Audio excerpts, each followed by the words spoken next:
An interesting connection emerges.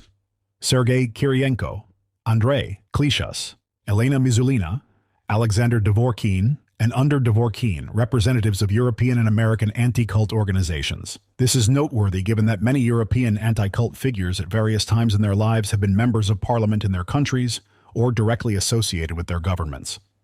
For example, Mr. Tom Sackville, Vice President of FECRIS from 2005 and President of FECRIS from 2009, was previously a Member of Parliament in the UK for the Conservative Party, representing the Bolton West constituency from 1983 to 1997. He held the position of Parliamentary Under-Secretary of State from 1992 to 1997, first in the Department of Health and later as Minister of State for the Home Office, 1995 to 1997.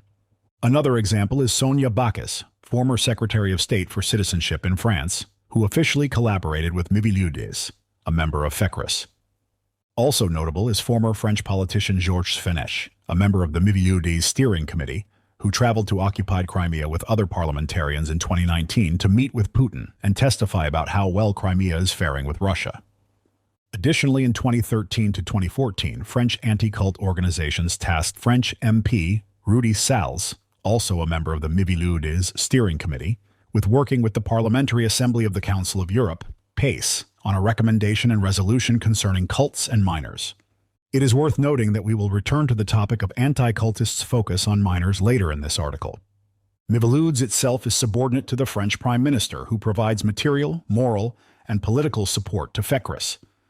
These are just a few examples from a long list of individuals who have had a direct impact on their country's policies, while also being anti-cult agents for Russia's Ratsers. It is important to recall that during 2013 to 2014, Alexander Dvorkin had already been vice president of the main umbrella anti-cult federation, FECRIS, for an extended period.